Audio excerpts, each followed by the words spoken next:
Donc on se retrouve dans le livre du Lévitique. On avait vu les 3 premiers chapitres avec 3 sacrifices différents. Le sacrifice de l'Holocauste, le sacrifice d'adoration, le sacrifice de l'offrande de gâteau. Alors le sacrifice de l'Holocauste qui nous présentait Jésus qui s'est donné totalement, le Fils qui s'est donné totalement au Père. L'offrande de gâteau qui nous parlait de Jésus, homme, qui a fait toute la volonté de Dieu. On avait vu la dernière fois le sacrifice de communion, de liberté, de paix, et aussi appelé sacrifice d'action de grâce, et où vraiment on voyait Jésus qui nous mettait en relation avec le Père et les uns avec les autres. Donc dans tous les sacrifices, il est question de Jésus, mais d'une facette particulière de Jésus, toujours offrande pure, sans défaut, sans tâche, parfaite, mais avec on va dire, des directions, des applications et des implications pour nous différentes. Et en continuant à voir ces sacrifices, on peut se faire un portrait de la personne et de l'œuvre de Jésus-Christ. Et aujourd'hui, on va donc lire le chapitre 4 et quelques versets au chapitre 6 qui se rapportent à ce chapitre 4, mais on aurait pu aussi lire d'autres versets ailleurs, même dans le Nouveau Testament, qui se rapportent à ce sacrifice qu'on va survoler aujourd'hui, parce que on fait que du survol, en une petite heure de temps. Donc Lévitique chapitre 4. L'Éternel parla à Moïse et dit: parle aux enfants d'Israël et dit: lorsque quelqu'un péchera involontairement contre l'un des commandements de l'Éternel, en faisant des choses qui ne doivent point se faire, si c'est un sacrificateur ayant reçu l'onction qui a péché et a rendu par là le peuple coupable, il offrira à l'Éternel pour le péché qu'il a commis un jeune taureau sans défaut, en sacrifice d'expiation. Il amènera le taureau à l'entrée de la tente d'assignation devant l'Éternel, et il posera sa main sur la tête du taureau, qu'il égorgera devant l'Éternel. Le sacrificateur, ayant reçu l'onction, prendra du sang du taureau et l'apportera dans la tente d'assignation. Il trempera son doigt dans le sang, et il en fera 7 fois l'aspersion devant l'Éternel, en face du voile du sanctuaire. Le sacrificateur mettra du sang sur les cornes de l'autel des parfums odoriférants, qui est devant l'Éternel dans la tente d'assignation, et il répandra tout le sang du taureau au pied de l'autel des holocaustes qui est à l'entrée de la tente d'assignation. Il enlèvera toute la graisse du taureau expiatoire, la graisse qui couvre les entrailles et toute celle qui est attachée, les 2 rognons et la graisse qui les entoure, qui couvre les flancs, et le grand lobe du foie qu'il détachera près des rognons. Le sacrificateur enlèvera ces parties comme on les enlève du taureau dans le sacrifice d'action de grâce, et il les brûlera sur l'autel des holocaustes. Mais la peau du taureau, toute sa chair, avec sa tête, ses jambes, ses entrailles et ses excréments, le taureau entier, il l'emportera hors du camp, dans un lieu pur, où l'on jette les cendres, et il le brûlera au feu sur du bois. C'est sur le tas de cendres qu'il sera brûlé. Si c'est toute l'assemblée d'Israël qui a péché involontairement et sans s'en apercevoir, en faisant contre l'un des commandements de l'Éternel des choses qui ne doivent point se faire, et en se rendant ainsi coupable, et que le péché qu'on a commis vienne à être découvert, l'assemblée offrira un jeune taureau en sacrifice d'expiation, et on l'amènera devant la tente d'assignation. Les anciens d'Israël poseront leurs mains sur la tête du taureau devant l'Éternel, et on égorgera le taureau devant l'Éternel.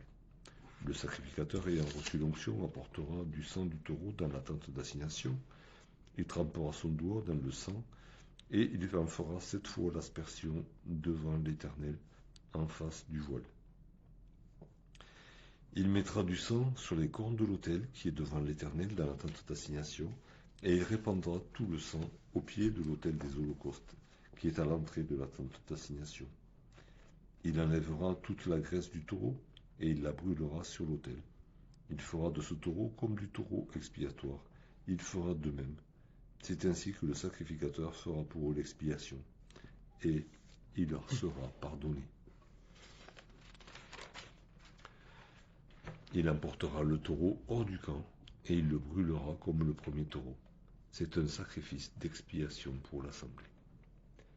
Si c'est un chef qui a péché, en faisant involontairement contre l'un des commandements de l'Éternel, son Dieu, des choses qui ne doivent point se faire, et en se rendant ainsi coupable, et qui viennent à découvrir le péché qu'il a commis, il offrira en sacrifice un bouc mâle, sans défaut. Il posera sa tête sur la tête du bouc, sa main sur la tête du bouc, qu'il égorgera dans le lieu où l'on égorge les holocaustes devant l'Éternel. C'est un sacrifice d'expiation. Le sacrificateur prendra avec son doigt du sang de la victime expiatoire, il la mettra sur les cornes de l'autel des holocaustes, et il répandra le sang au pied de l'autel des holocaustes. Il brûlera toute la graisse sur l'autel, comme la graisse du sacrifice d'action de grâce. C'est ainsi que le sacrificateur fera pour ce chef l'expiation de son péché, et il lui sera pardonné. Si c'est quelqu'un du peuple qui a péché involontairement en faisant contre l'un des commandements de l'Éternel des choses qui ne doivent point se faire, et en se rendant ainsi coupable, et qu'il vienne à découvrir le péché qu'il a commis, il offrira en sacrifice une chèvre, une femelle, sans défaut, pour le péché qu'il a commis. Il posera sa main sur la tête de la victime expiatoire qu'il égorgera dans le lieu où l'on égorge les holocaustes. Le sacrificateur prendra avec son doigt du sang de la victime, il la mettra sur les cornes de l'autel des holocaustes, et il répandra tout le sang au pied de l'autel. Le sacrificateur ôtera toute la graisse, comme on ôte la graisse du sacrifice d'action de grâce, et il la brûlera sur l'autel, et elle sera d'une agréable odeur à l'Éternel.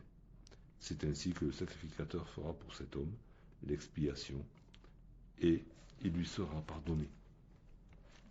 S'il offre un agneau en sacrifice d'expiation, il offrira une femelle, sans défaut. Il portera sa main sur la tête de la victime, qu'il égorgera en sacrifice d'expiation dans le lieu où l'on égorge les holocaustes. Le sacrificateur prendra avec son doigt du sang de la victime, il la mettra sur les cornes de l'autel des holocaustes, et il répandra tout le sang au pied de l'autel. Le sacrificateur ôtera toute la graisse, comme on ôte la graisse de l'agneau, dans le sacrifice d'action de grâce, et il la brûlera sur l'autel, comme un sacrifice consumé par le feu devant l'Éternel. C'est ainsi que le sacrificateur fera pour cet homme l'expiation du péché qu'il a commis, et il lui sera pardonné. Et au chapitre 6, on va lire à partir du verset 17 au verset 23, l'Éternel parla à Moïse et dit, parle à Aaron et à ses fils et dit, voici la loi du sacrifice d'expiation. C'est dans le lieu où l'on égorge l'holocauste que sera égorgée devant l'Éternel la victime pour le sacrifice d'expiation. C'est une chose très sainte. Le sacrificateur qui offrira la victime expiatoire la mangera. Elle sera mangée dans un lieu saint, dans le parvis de la tente d'assignation. Quiconque en touchera la chair sera sanctifié. S'il en rejaillit du sang sur un vêtement, la place sur laquelle il aura rejailli sera lavée dans un lieu saint. Le vase de terre dans lequel elle aura cuit sera brisé. Si c'est dans un vase d'airain qu'elle a cuit, il sera nettoyé et lavé dans l'eau. Tout homme parmi les sacrificateurs en mangera, c'est une chose très sainte. Mais on ne mangera aucune victime dans la tente d'assignation pour faire l'expiation. Mais on ne mangera aucune victime dans la tente d'assignation pour faire l'expiation dans le sanctuaire. Elle sera brûlée au feu. Alors voici donc le quatrième sacrifice dont nous parle le Lévitique. C'est peut-être celui qu'on aurait choisi de mettre en premier, parce que on a l'impression que c'est celui qui nous concerne le plus, mais Dieu a choisi de le mettre en quatrième position.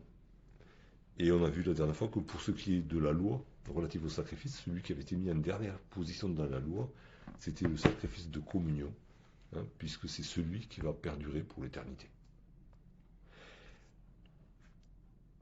Alors, on va examiner un petit peu ce sacrifice où il est question de l'Holocauste. Il est beaucoup question de l'Holocauste et du sacrifice d'action de grâce, puisqu'il y a aussi des victimes qui sont égorgées et que ça se passe dans les mêmes lieux, sensiblement, mais avec beaucoup de différences, extrêmement de différences. Il y a absolument, enfin, il n'y a pas grand-chose à voir les uns avec les autres, mais ça se passe. Il y a souvent, il fait souvent référence, pardon, au sacrifice de l'Holocauste ou au sacrifice d'action de grâce. Alors, je propose d'examiner le sacrifice pour les Juifs, comment ça se passait, ce que ça nous apprend de Jésus, et puis ce que ça implique pour nous aujourd'hui. Alors, pour les Juifs, donc il y avait d'abord il y a les rites, la manière de faire, et c'est encore une fois c'est Dieu qui dit comment faire, quoi faire et comment le faire, et où le faire. Hein, c'est pas Moïse qui a décidé de créer le sacrifice d'expiation. Et contrairement aux 3 premiers sacrifices, où ça commençait par si quelqu'un offre, là c'est si quelqu'un a péché. Ce n'est plus un sacrifice volontaire, c'est le péché qui demande un sacrifice. C'est à cause du péché que le sacrifice est là. C'est le péché qui conditionne le fait qu'il y ait un sacrifice.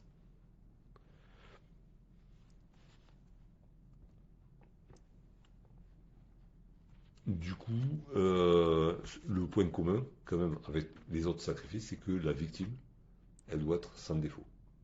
C'est toujours sans défaut, puisque c'est toujours Jésus qui est offert en image, qui est offert là sur un sacrifice. Donc c'est toujours sans défaut, avec des variantes. Hein. Alors pour le sacrificateur ou pour le peuple, dans son ensemble, c'est un jeune taureau. Pour un chef du peuple, c'est un bouc. Pour quelqu'un du peuple, c'est soit un bouc, soit une chèvre. Non, pour le chef, pour quelqu'un du peuple, c'est soit une chèvre, soit une agnelle. Ok. Et c'est là où, pour la première fois, on trouve une femelle offerte et non pas strictement un mâle. Ensuite, qu'est-ce qui définit ce qui est péché? À chaque fois, c'est la loi de Dieu.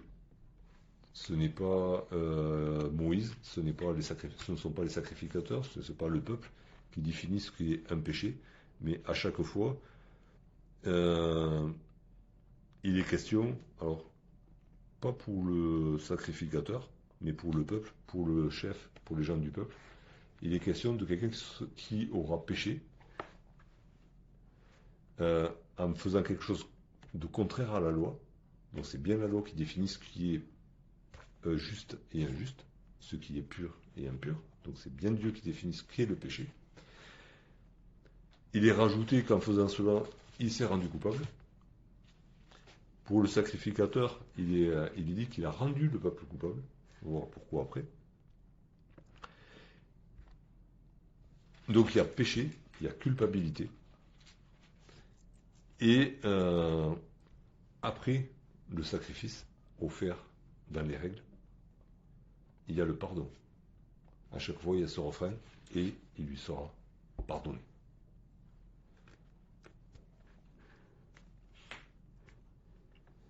Ensuite, il est question à chaque fois, de pécher involontairement ou sans y prendre garde. Hein. Le mot, peut être traduit aussi par erreur, sans vouloir, par inadvertance, par ignorance. Donc il ne s'agit pas d'un péché par provocation délibérée, de faire quelque chose contre la loi. Hein. Mais il y a ce côté, oui, ils connaissent la loi, mais comme nous, on est oublieux, les auditeurs oublieux, on peut transgresser la loi. Il y a aussi une notion vraiment d'ignorance.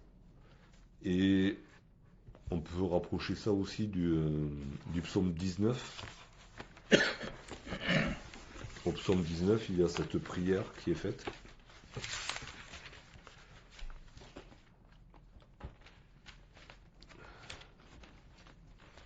au verset 13.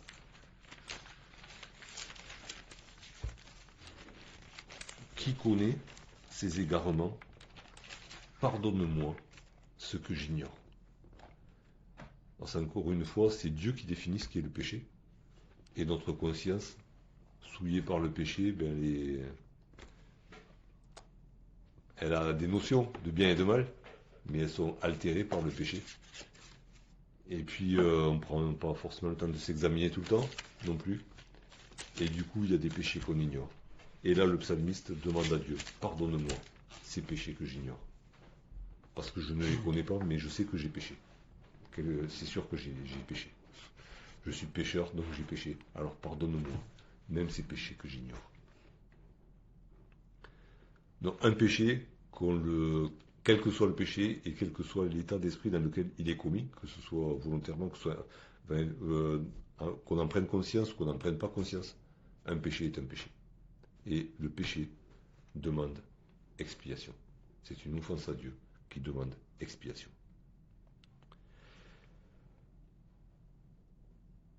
Il y a, comme dans l'Holocauste, comme dans le sacrifice d'action de grâce, il y a ce geste de poser la main sur la tête de la victime. Il y a identification entre celui qui offre le sacrifice et l'animal qui est offert. Identification, ça veut dire vraiment l'un devient l'autre. Il y a égalité, en quelque sorte. Et une égalité, c'est vrai dans les deux sens. Okay. Donc, je m'explique là-dessus, c'est que en posant la main sur la tête de la victime, soit les anciens, soit le chef, soit la personne du peuple, soit le sacrificateur, transfère son péché sur l'animal. Mais en retour, la pureté du sacrifice devient la pureté de celui qui l'offre, de l'adorateur qui offre le sacrifice, du pécheur qui offre le sacrifice. Donc le péché passe sur la victime et la pureté de la victime vient sur le pécheur. Ils sont connectés tous les deux et il y a un échange. Alors un échange, c'est pas un échange de bons procédés pour le coup, c'est un échange de péché contre de la sainteté.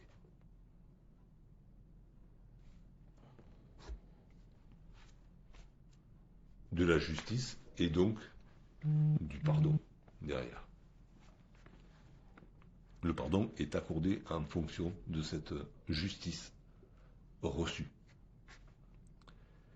Un point commun avec le sacrifice d'action de grâce, et puis du coup avec l'Holocauste, c'est la graisse qui est offerte sur l'autel des holocaustes. Et on l'avait vu la dernière fois, le sang et la graisse étaient réservés à Dieu. Les Israélites ne devaient pas consommer la graisse d'aucun animal.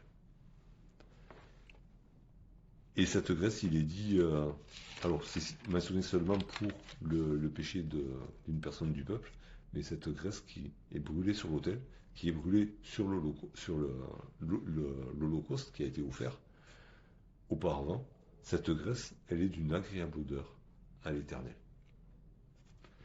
C'est un parfum qui monte vers l'Éternel, qui réjouit l'Éternel.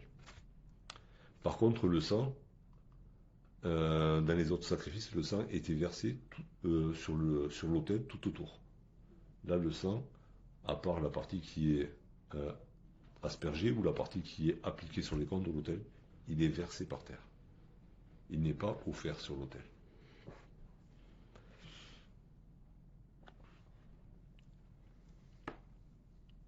Alors, il y a différents sacrifices aussi qui sont présentés là dans différents cas. Donc, il y a deux sacrifices qui sont pour que la victime est la même. Hein, c'est le sacrifice pour l'expiation du péché du sacrificateur et l'expiation pour le péché du peuple. Et ces deux sacrifices sont reliés déjà par l'identité de la victime, on va dire, mais aussi par le fait qu'il nous est dit que, au verset 3, par son péché, le sacrificateur a rendu le peuple coupable. Alors, il faut savoir que le sacrificateur entrait dans le tabernacle au nom du peuple et qu'il portait sur sa poitrine les 12 tribus d'Israël de manière symbolique. Et que du coup, étant, on va dire, le représentant du peuple devant Dieu, dans le lieu saint, et comme c'était le souverain sacrificateur qui entrait une fois par an dans le lieu très saint, il représentait le peuple, et du coup son péché rejaillit sur le peuple. C'est quelque chose de grave, d'autant plus que c'est lui qui doit faire le service dans le tabernacle, qui doit se présenter devant Dieu au nom du peuple.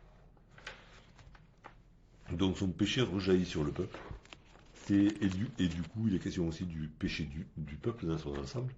Donc il est là question de péché, on va dire, collectif. Alors qu'après, il va être question de péché, alors collectif pour le sacrificateur et c'est personnel, mais ça devient collectif vu son rang et sa fonction. Pour le chef et pour les personnes du peuple, ce sont des péchés personnels, individuels. Et du coup, autant le péché, les péchés collectifs, on va dire, ils portent atteinte à la sainteté de Dieu, directement à la sainteté du tabernacle. Et on avait vu dans les premières fois, je ne sais pas si c'était la première fois où on avait parlé, si dans l'introduction du Lévitique, le tabernacle, c'était le lieu où Dieu résidait au milieu de son peuple. Et que ce tabernacle, dans sa disposition et dans sa construction, dans les matériaux qui étaient utilisés, tout cela nous parlait de Jésus aussi. Et c'est parce que il y avait Jésus qui était, on va dire, le tabernacle, je schématise, que Dieu pouvait résider au milieu de son peuple. Sinon, ce n'était pas possible. Le Dieu saint ne pouvait pas résider au milieu des pécheurs.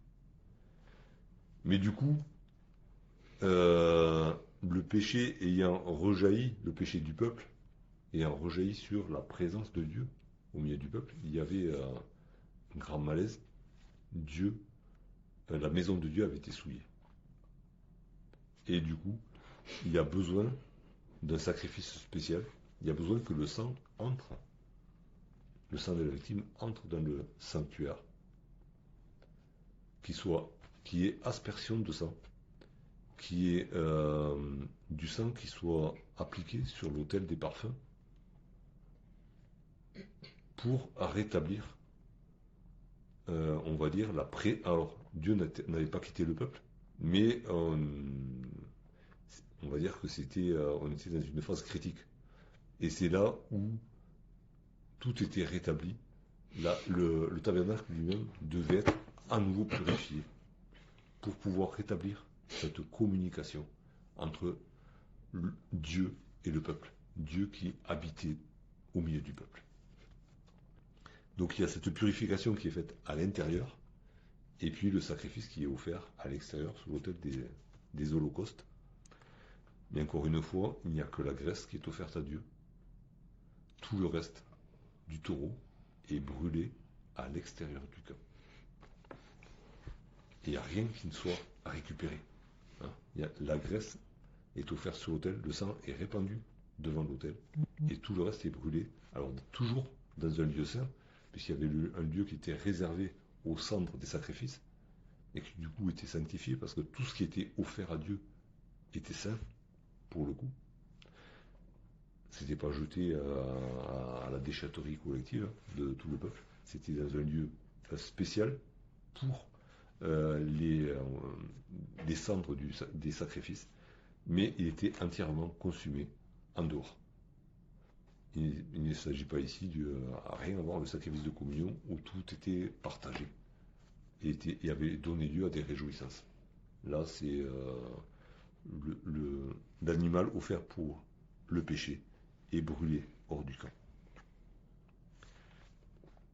Alors pour le chef, donc il y a l'offrande d'un bouc qui est, le sacrifice est plus important que pour une personne du peuple. Il y a le côté de la responsabilité du chef, qui, par son péché, peut entraîner les autres. Il doit être un exemple pour les autres.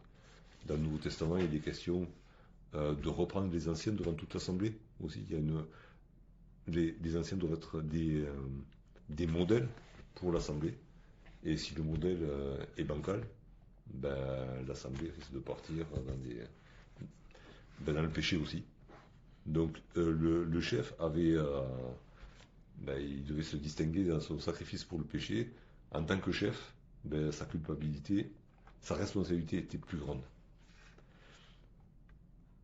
Et du coup, il offrait un mâle, et du coup, c'était un bouc.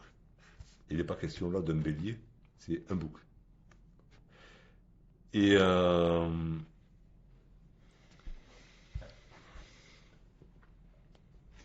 et pour ces sacrifices-là, pour les péchés, on va dire, individuels, il y avait possibilité pour le sacrificateur de manger la partie qui n'était pas, enfin tout quoi, tout ce qui n'était pas offert sur l'autel, avec quand même il y a des recommandations qui sont apportées. Ce qui est offert à Dieu est saint, c'est une chose très sainte. Il devait la manger dans un lieu saint, donc, sur le parvis. Mais du coup, si c'était dans un pot en terre, il devait être détruit. Il ne devait plus servir à autre chose. Pour un pot en métal, il y avait des ablutions rituelles à faire pour qu'il soit rendu à un autre usage. Voilà. Mais c'est une chose, tout ce qui est offert à Dieu, d'une manière ou d'une autre, dans quelque but que ce soit, c'est une chose très sainte. Et tout ce qui le touche doit être saint ou détruit. Ça nous donne quand même une image de ce que peut représenter la sainteté de Dieu par rapport aux choses terrestres, par rapport aux pécheurs. Il y a incompatibilité. Tout ce qui touche à Dieu est saint et ne peut pas s'accommoder du péché à côté. Mais comme je l'ai souligné tout à l'heure, le but, la fin du sacrifice, c'est toujours il lui sera pardonné. De la même manière que Dieu définit le péché, que Dieu définit le besoin d'une expiation pour le péché, Dieu s'engage, il lui sera pardonné. Et il ne revient pas sur son pardon. Dieu ne revient jamais sur le pardon. Quand il accorde le pardon, c'est pardonné. Forcément, le pardon vient dans les conditions que Dieu lui-même a fixées aussi. Hein. Mais il y a ce refrain qui revient, il lui sera pardonné. Et je pense que c'était quelque chose qui devait réjouir le cœur des Hébreux d'avoir ce refrain. Il lui sera pardonné. C'est une promesse de Dieu. Et Dieu tient ses promesses. Et Dieu ne revient pas sur ce qu'il a dit, sur ce qu'il a fait. Dieu n'est pas un homme pour se repentir de ses promesses. Donc ça c'était vite fait un survol un petit peu les rites et les différentes variantes de ce sacrifice d'expiation. Alors qu'est-ce qu'on apprend par rapport à Jésus dans ce sacrifice, puisque la victime expiatoire parfaite représente Jésus, que ce soit le taureau, que ce soit le bouc, que ce soit la chèvre ou l'agneau. Alors Jésus, alors oui, il est sans défaut, et il a toujours été sans défaut, dès avant sa venue sur la terre, quand il était sur la terre, d'autant plus maintenant, et même sur la croix, Jésus n'a pas péché. Il a été fait péché pour nous, mais il n'a pas péché. On va dire, il a absorbé tout le péché de l'humanité dans son corps, mais lui-même n'a pas. Alors Dieu a vu Jésus couvert de péché. Il a vu Jésus péché, égal péché. C'est vraiment l'identification. On a mis nos mains sur la tête de Jésus et il a pris nos péchés. Il est devenu péché pour nous. mais lui-même, même dans ces conditions-là, n'a pas péché. Il a continué de faire la volonté de Dieu. Il a continué d'annoncer la bonne nouvelle au brigand sur la croix. Il a continué de prendre soin de ses proches. Il n'a jamais maudit ceux qui le clouaient à la croix. Il n'a pas maudit ceux qui jouaient ses vêtements. Il n'a pas maudit celui qui lui a donné du vinaigre à boire. Il est resté sans péché. Et il n'a pas maudit Dieu non plus, hein, comme faisait l'autre brigand, hein, qui blasphémait. Il est resté sans péché, et c'est important de garder cette image de Jésus couvert de péché, mais ne commettant aucun péché lui-même. Et on pourrait dire que cette graisse de l'animal expiatoire qui est offerte sur l'autel, c'est cette perfection de Jésus, qui même couvert de péché, a réjoui le cœur de Dieu en faisant sa volonté encore, même couvert de tous nos péchés, et souffrant pour nos péchés. Jésus, alors, a été crucifié hors de la ville, hein, l'Épître aux Hébreux insiste là-dessus. Alors oui, comme l'animal qui était brûlé, et là c'était pas brûlé pour apporter une agréable odeur à l'Éternel, hein. La graisse sur l'autel, oui, le reste de l'animal brûlé, on va dire sur le dépotoir du temple, on va dire, c'était pas d'une agréable odeur, hein. C'était des péchés qui étaient brûlés hors du camp, avec l'animal sur lequel avaient été mis tous les péchés.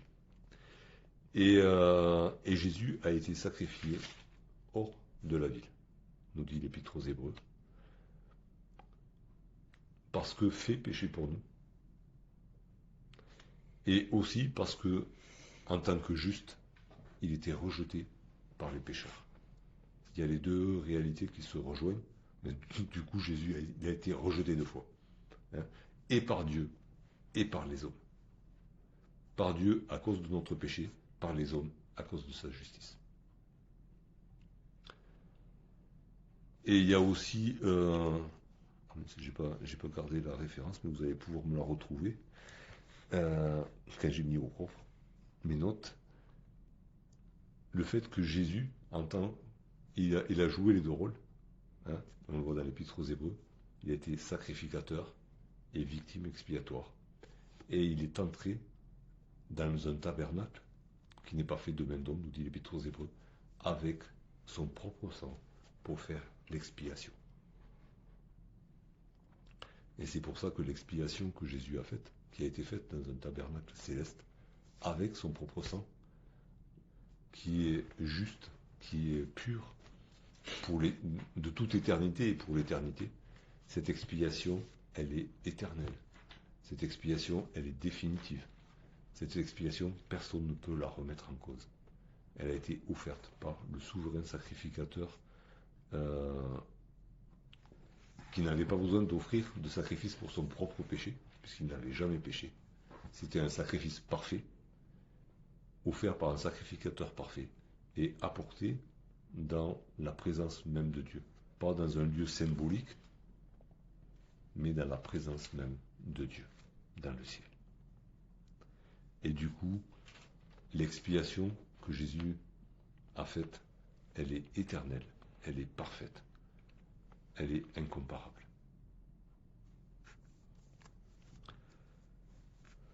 Du coup, pour nous, qu'est-ce que ça implique un peu tout ça? Très vite, en survolant aussi, hein. Sinon on pourrait y passer la nuit, la semaine et beaucoup plus de temps.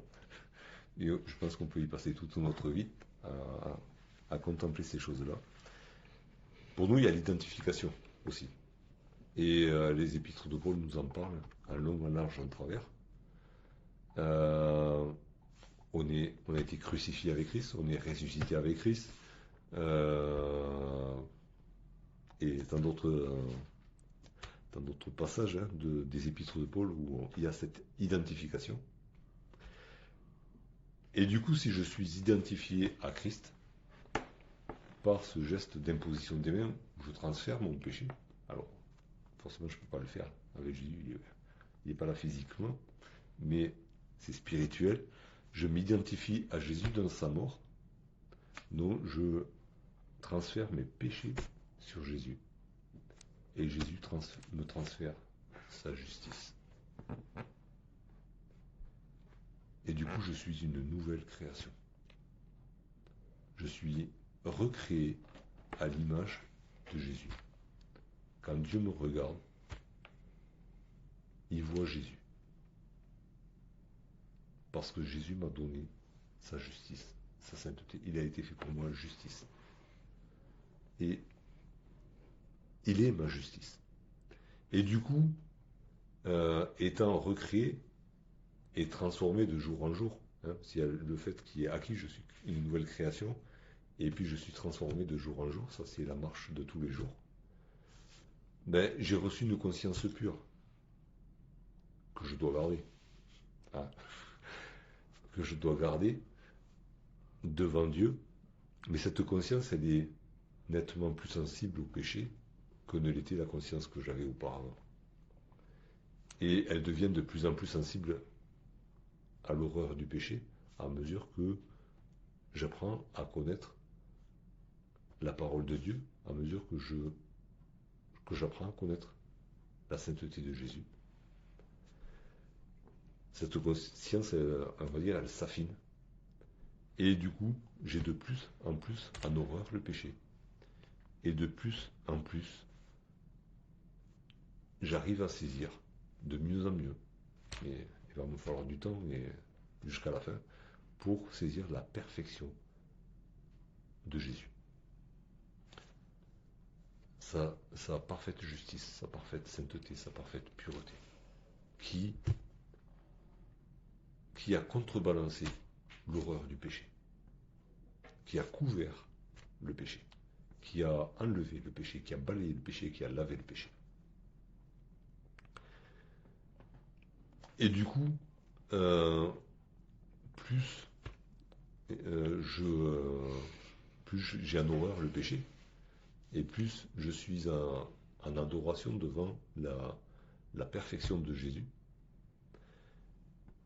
mais plus je suis en adoration aussi devant le plan parfait de Dieu pour me sauver. C'est quelque chose qui, Paul nous dit, qui n'est pas venu dans le cœur de l'homme. Il n'y avait que Dieu pour mettre au point un plan de sauvetage pareil, où Dieu lui-même s'identifie au pécheur, se punit lui-même et donne sa justice au pécheur, pour faire court. Mais il n'y avait que Dieu qui pouvait penser une chose pareille. Et d'ailleurs, on peut étudier toutes les religions de la terre. C'est une folie pour les hommes. Dieu qui s'identifie au pécheur pour se punir lui-même. Il ne fait pas que s'identifier, il prend tous les péchés sur lui. Et qui donne sa justice au pécheur, qui justifie le pécheur, qui le déclare juste, innocent, alors qu'il est coupable. Et c'est dit et répété dans le Lévitique, chaque fois qu'il y a une transgression de la loi, il s'est rendu coupable. Il mérite la mort. C'est quelque chose qui doit nous mettre à genoux devant Dieu, de plus en plus. Devant le Père et devant le Fils aussi, qui a accepté ce passage-là, alors que il avait le choix, mais il a accepté volontairement, et il a pris nos péchés en restant pur lui-même. Et ça, c'est quelque chose aussi qui nous, quand on se salit, quoi. Donc, on fait pas semblant. On est sale. Jésus, il a porté nos péchés et il est resté pur quand même. Telle grande était sa pureté. Et du coup, ça nous montre aussi, c'est une illustration aussi de ce verset qui nous dit, là où le péché abondait, la grâce de Dieu a surabondé. mais elle a surabondé parce que la perfection de Jésus était surabondante par rapport au péché. Et pourtant, allez, on va pas parler du péché des autres, on va parler des nôtres, ok? Mais si on fait la liste de nos péchés, rien que de ceux dont on est conscient, ben, il y en a, hein, et on est sale, on était sale. Et pourtant, nos péchés ont tous été lavés. Il lui sera pardonné, c'est le refrain du Lévitique, et c'est quelque chose qui traverse toute la Bible. Dieu est un Dieu qui prend plaisir à pardonner les péchés. Ça aussi, ça n'existe nulle part ailleurs que dans la parole de Dieu. Et du coup, avec ce refrain qui revient dans le Lévitique, et puis tout ce qu'il en est dit du pardon des péchés, tout au long de la parole, et notamment dans le Nouveau Testament, on est assuré que nos péchés sont pardonnés. Alors, c'est sûr, c'est pas à cause de nos mérites, mais juste à cause de la perfection de Jésus qui s'est offert à notre place. Lui seul pouvait le faire, et sa sainteté, sa justice a balayé tous nos péchés. Et c'est quelque chose qui est extrêmement important. Parce que le pécheur était déclaré coupable. Et nous étions coupables. Et nous méritions la mort. Le salaire du péché, c'est la mort. Mais le don gratuit de Dieu, c'est la vie éternelle. Et si le péché a été enlevé, la culpabilité, nous ne sommes plus coupables. Notre culpabilité a été enlevée. Du même coup, s'il n'y a plus de péché, il n'y a plus de culpabilité. Et c'est quelque chose qu'il faut cultiver en nous. Parce que c'est par le sentiment de culpabilité que Satan veut nous faire douter du pardon de Dieu.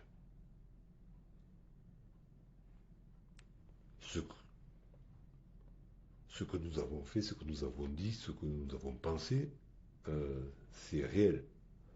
Et on ne peut pas le nier. Et on doit en assumer les conséquences s'il y en a. Ça, c'est clair. Mais ce n'est pas de la culpabilité dans le sens où Dieu nous tient pour coupables.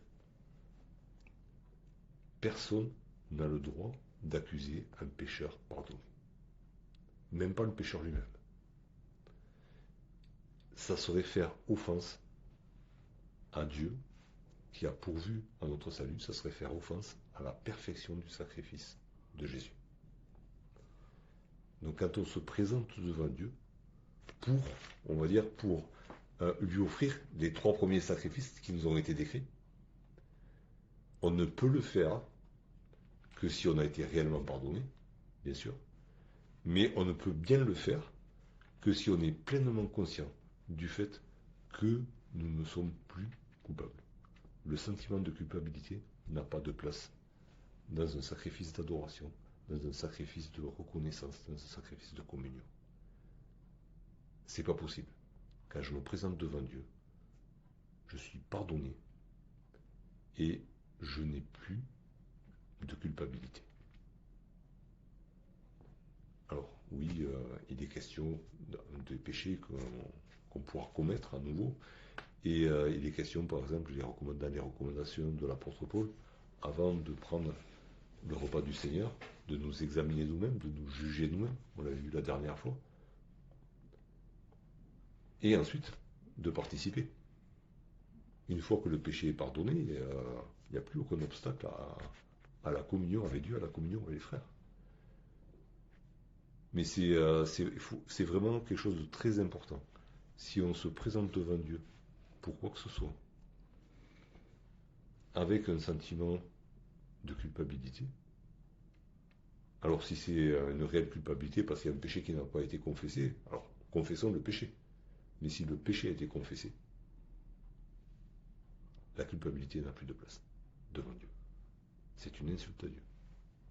Alors examinons nos sentiments aussi. Alors il faut examiner nos péchés, que notre conscience soit pure. Mais une fois que nos péchés, le problème du péché a été réglé, examinons aussi nos sentiments. Est-ce que je suis pleinement conscient? Est-ce que je suis dans la joie de savoir que je ne suis plus coupable je suis juste devant Dieu. Par Jésus-Christ. Ok? Toujours caché en Jésus-Christ. Mais c'est quelque chose de très important. Quand je me présente pour rendre gloire à Dieu, quand je me présente devant Dieu pour le prier, je ne peux pas le faire réellement bien s'il traîne de la culpabilité quelque part.